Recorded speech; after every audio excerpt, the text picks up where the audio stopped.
Bună, dragii mei, bine ați venit, bine ați revenit. Sunt Meme și ca de fiecare dată înainte de a începe, vă reamintesc cât de minunați și de puternici sunteți. Astăzi vin alături de voi pentru a vedea ce ne spune energia zilelor ce vor urma. Indiferent de momentul în care accesezi acest clip, ia de aici informațiile care rezonează cu tine și care simți că se aplică la ceea ce trăiești tu astăzi. Vă mulțumesc pentru că îmi sunteți alături, pentru că reveniți aici cu drag de fiecare dată, iar dacă informațiile pe care le vei auzi rezonează cu tine și consideri munca mea importantă, te invit cu drag să te abonezi și să apreciezi acest clip, pentru că asta mă ajută realmente. În zilele ce vor urma, în funcție de când accesezi înregistrarea, intră Marte în balanță. Iar Marte în balanță este o energie care domolește puțin spiritele. Este o energie care ne invită la negociere, la diplomație și să filtrăm puțin mai mult decât o facem de obicei informația pe care dorim să o transmitem. Chiar și modalitatea în care acționăm. S-ar putea să resimțim confuzie sau să fim indeciși, însă este energia lui Marte în balanță care pune practic în echilibru atât rațiunea cât și dorința inimii. Vestea bună este că ne vom apropia de conjuncția dintre Venus și Jupiter, iar această conjuncție este una a marilor iubiri, a iubirii romantice, a idealurilor înalte, a purității, a empatiei, a dragostei. Însă, sub conjunctura actuală, sub ceea ce se întâmplă în acest moment, este ca și când trebuie să dai o probă, să te întrebi cu adevărat dacă ceva în viața ta cu adevărat merită sau nu. Și dacă tu crezi că merită, implicit, peste ceva vreme, apar și consecințele de care vei fi în mod direct responsabil. Dacă ai ales bine, atunci bine îți va fi. Să vedem mai departe despre ce este vorba.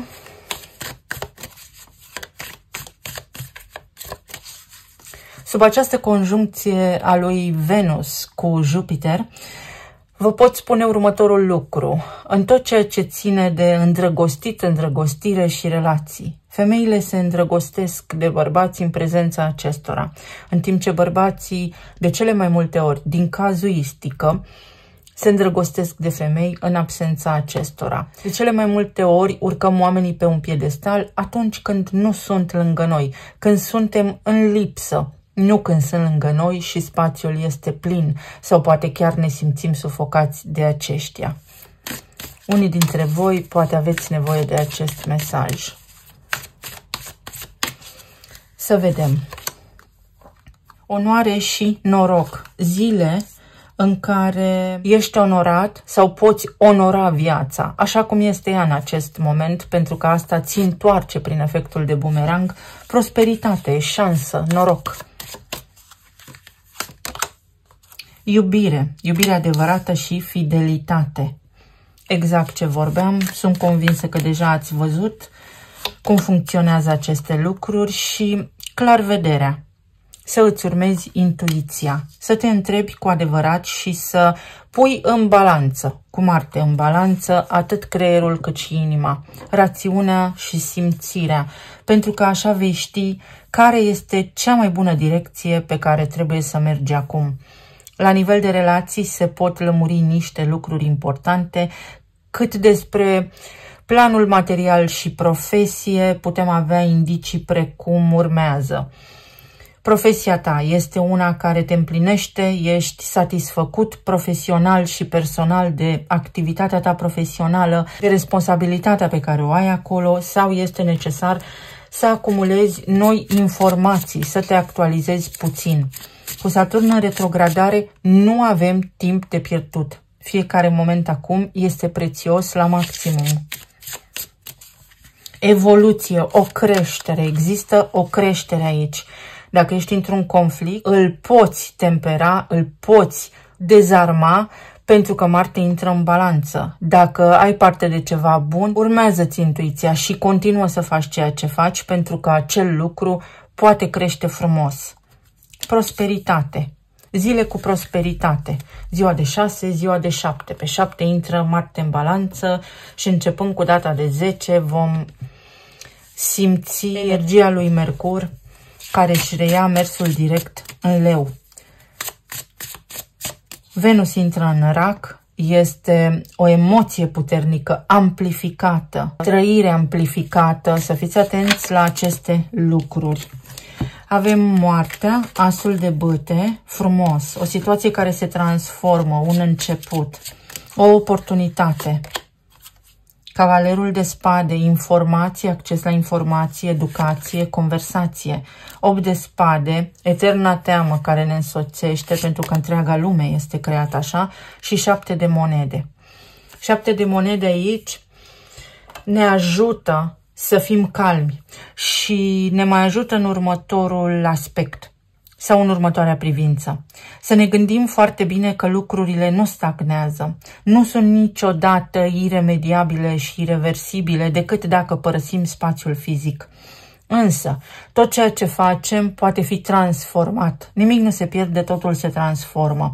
Prin 7 de monede, prin momentul în care ești acum, ai o oportunitate sau din acest punct înainte, în viața ta, în viitorul tău, ai o ocazie fabuloasă să treci peste frică, tu singur sau să te documentezi, să vorbești, să cercetezi, să cauți informații pentru a găsi o nouă cale. Apare o nouă cale către prosperitate, către dragoste, onoare și respect, să ieși dintr-un impas, să urci, să te educi, să te dezvolți mai mult decât ai făcut-o deja. Zona de relații este o perioadă în care poți trece peste cea mai mare frică a ta. Poate fi vorba despre partenerul tău căruia îi este frică să inițieze ceva și se complace într-o anume situație, sau poate fi vorba despre epuizare pentru unii dintre voi sau pentru partenerii voștri. Poate fi vorba aici și despre entuziasmul cuiva, despre o veste neașteptată care te sperie. Te sperie în sensul că, deși simțeai că ceva vești vin către tine, deși simți că cineva are sentimente pentru tine, parcă nu îți vine a crede. Este un fel de bucurie, un fel de extaz cu care nu ești obișnuit. Ceva bun se poate întâmpla, însă tu nu crezi că poți avea parte de așa bucurie și de ceva atât de bun. La nivel de plan material, o situație se transformă. Ce nu funcționează, ce te stresează în acest moment, poate fi foarte ușor depășit. Fie prin răbdare, fie prin a înțelege că în locul actual, spre exemplu de muncă, atât se poate face. Dar asta nu înseamnă că doar așa va fi viața ta de acum înainte. Asta înseamnă că lucrurile se pot și schimba, că poți găsi o cale să le schimbi acolo sau că îți poți găsi alt loc de muncă. Nu trebuie să accepți la nesfârșit ceea ce se întâmplă. La nivel de sănătate și plan emoțional, este vorba despre metabolism și despre a procesa fie alimente, fie informație. Dă drumul informației, dă drumul necazurilor din viața ta, pentru că altminteri s-ar putea să te trezești cu un metabolism lent. Corpul nostru este o biotehnologie inteligentă, este o tehnologie genială care știe să se autorepare dacă tu nu o împiedici sau dacă tu nu îl împiedici. O transformare în relații, într-o dinamică interpersonală. O schimbare la 180 de grade. Unde ai fost respins anterior, acum ți se deschide ușa. Sau dacă cineva te-a respins, retrage-te. Și în lipsa ta va înțelege persoana respectivă, indiferent despre cine vorbim, cât de valoros ești și cât de demn și care este de fapt adevărata ta valoare. Steaua.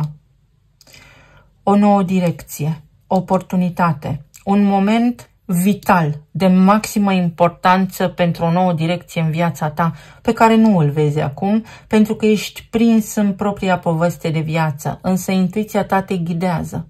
Primești semnale, auzi oameni vorbind, ți se arată o cale, dar trebuie să miști tu energia, iar cărțile aici indică faptul că te complaci sau că nu ai curaj, sau că te-ai obișnuit atât de tare, ești atât de rezilient și atât de obișnuit practic cu viața așa cum este ea, încât nu ai curaj și nici nu vezi cum ai putea să schimbi ceva în bine în viața ta.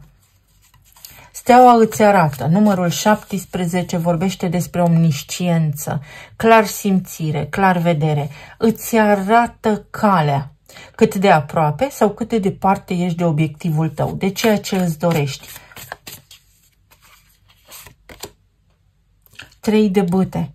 Ești mai aproape decât crezi de această schimbare sau de oportunitatea la care tu te gândești. Sau poate nici măcar nu te gândești că poți avea parte de ceva bun și de o oportunitate. Într-o expectativă este un punct cheie din viața ta din care poți triumfa. Cum? Rămâne doar să găsești calea potrivită pentru tine.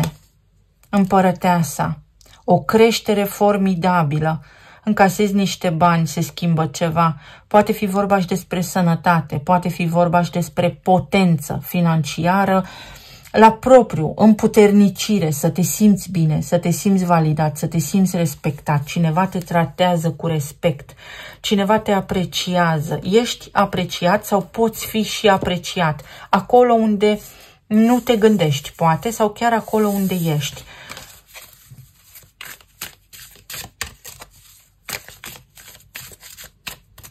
Se încheie o perioadă de durere sau ar trebui să încetezi să mai tragi după tine trecutul, să te mai gândești la aceleași lucruri, pentru că asta îți întunecă judecata.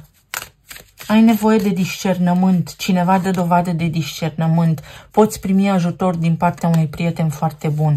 O planificare minuțioasă, nu este totul pierdut, planifică cu atenție, în detaliu și vei vedea că se pot schimba lucrurile. Strategic, fii un strateg foarte bun, nu opera tactic. Căi neconvenționale de a atrage oportunitatea.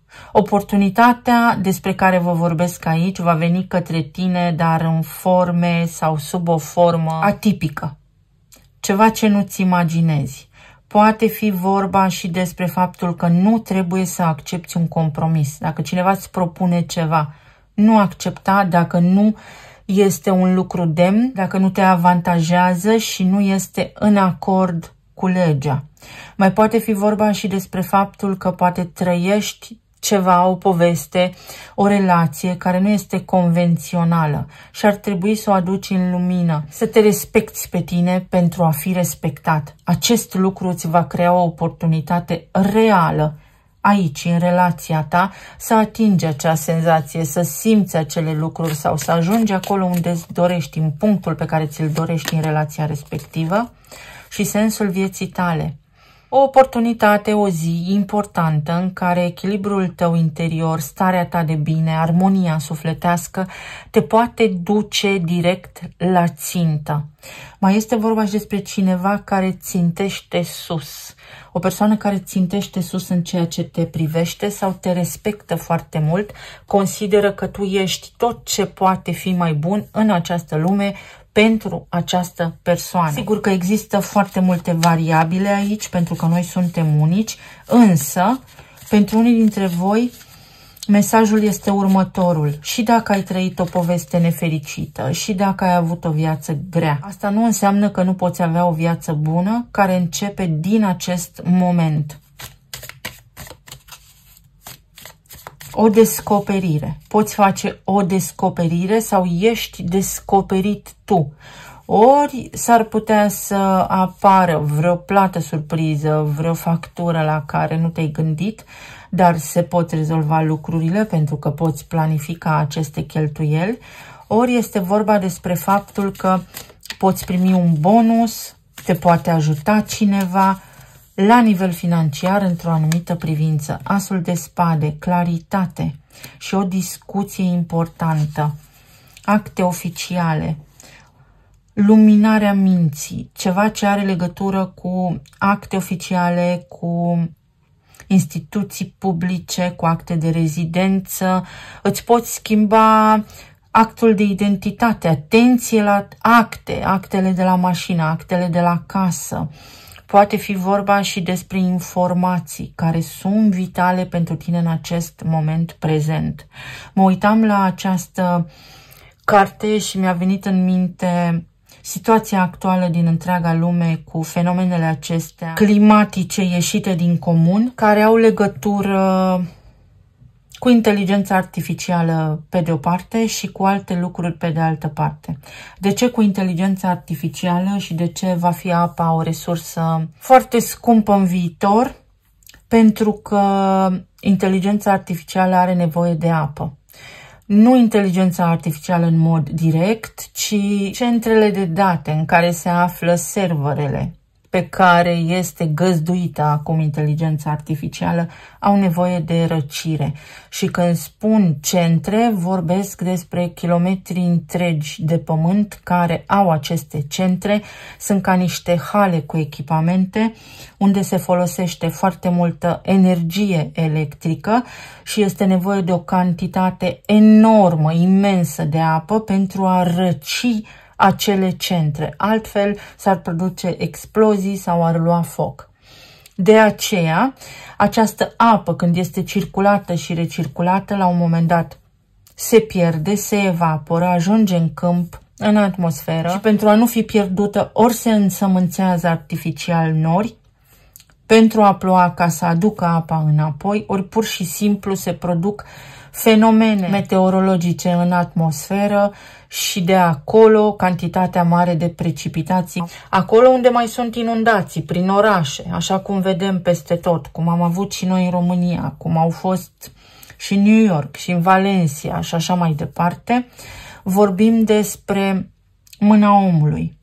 Mână rău intenționată, din diverse motive asupra cărora nu mă opresc astăzi. Astfel că această claritate te ajută pe tine, pentru că și tu ești apă și tu ai informație, să descoperi ceva. Ceea ce spui tu este relevant și important pentru cineva. Te poți sfătui cu cineva anume sau rezolvi foarte realist niște lucruri extrem de importante la care lucrezi acum. Pentru alții dintre voi aici, mesajul este în felul următor în cazul în care aveți o relație. Cu răbdarea treceți marea, pentru că apa este o temă importantă a zilelor noastre, asta însemnând următorul lucru. Pot trece alături de tine prin foc și spadă. Merită sau nu merită? Dacă merită, suntem alături unul de celălalt, indiferent ce se întâmplă, chiar dacă ne este teamă, chiar dacă avem zile provocatoare, chiar dacă poate astăzi avem neajunsuri, chiar dacă nu știm ce ne aduce viitorul, noi împreună reușim orice s-ar întâmpla. Împărăteasa este tot ce ai tu mai scump pe lume. Ești prețuit, cineva te prețuiește, poate fi o sarcină. Atenție în cazul în care aveți în jurul vostru persoane însărcinate la vitamine și la efort fizic, să nu facă prea mult efort fizic, pentru că avem aici 7 ca și cifră, adică prematur, să nu aibă provocări cu sarcina. Pe de altă parte, nu te da bătut, ești aproape acolo unde îți dorești. Calculează bine pașii, pentru că linia de final te așteaptă și vei vedea că vei fi pe deplin mulțumit. Să vedem ce ne spun și talismanele. Sunt puțin obosită astăzi. Am avut o zi productivă în acest sens. Inițiala M, numărul 13, o schimbare, o transformare. O transformare, o veste care schimbă ceva, schimbă tot. Scoate la suprafață ceva ce a fost izolat, ori este o veste pe care o așteptai de mult timp și în sfârșit afli, auzi, primești un răspuns. Sau este vorba despre data de 6, 7, 8, poate fi chiar și 9, în care lucrurile încep să se miște, se mișcă niște lucruri. Sunt câteva zile în care poți planifica cu calm, cu liniște ceva. Uite, nu vei fi împiedicat, vei vedea cu claritate niște lucruri sau ar trebui să-ți iei o pauză. Exact așa este mesajul. Inițiala E. Curaj, elan, motivație. Nu te da bătut, numărul 11. E alegerea ta. Continui sau te dai bătut? Planifică foarte bine. Pentru alții dintre voi este o etapă prin care vă puteți crește veniturile, să vă găsiți un loc de muncă mai bun. Iubire necondiționată, iubire pură. Iubire necondiționată, nu așa cum vedem noi în filme. Respect și onoare. Turnul, Marte în balanță. Marte în balanță acum va aduce o consecință a perioadei în care nodul sud a fost în balanță. 2023-2024. O surpriză, ceva neașteptat, care are legătură cu acea perioadă. Singur îți poți deschide cușca, singur poți scăpa de frică, singur. Farul, lumina, steaua care te călăuzește, nodul nord, direcția magnetică. Învață să simți energia și să vezi către ce te îndrepți. Unii dintre voi sunteți epuizați. Nu merită conflictul, nu merită să lupți, nu merită să fii înverșunat pentru ceva anume. Ia o pauză. Indiferent de ce faci acum și nu-ți iese, ia o pauză. Luna nouă. Până la luna nouă se rezolvă ceva important. Te vei bucura. Până la sfârșitul lunii august te bucuri. Iubire pură, înaltă vibrație. Uite, o situație care se ameliorează. De la ceva complicat, lucrurile încep să meargă mai bine, se încheie o perioadă complicată. Cineva se îmblânzește, se transformă din panteră în pisicuță. Unii dintre voi puteți primi cadouri. O veste extraordinar de bună care îți dă aripi. Prinzi curaj. Cineva prinde curaj, are încredere. Are încredere că tu ești acolo. Poate ați respins voi pe cineva. Și persoana respectivă, uite steaua, persoana respectivă nu se dă bătută. Pe de altă parte, este vorba despre faptul că cineva este impulsiv și asta vă enervează puțin. Calmează persoana respectivă. Iar inițialele sunt V, I și U. Viu, viață, o oportunitate la o viață prosperă, sensul vieții. Sensul vieții, data de 6, uniune. Numărul 6 este un număr al armoniei, al echilibrului, dar este și o zi foarte potrivită pentru alegeri, pentru a te gândi cu calm la ceea ce vrei să faci. O interfață, vezi o interfață, o prefață, ți se arată ceva, cam despre asta este vorba, sau interesează-te puțin înainte să acționezi, pentru că altfel aceea va fi consecința, s-ar putea să nu-ți placă dacă acționezi impulsiv rezultatul pe care îl obții. Un vulcan activ, o erupție.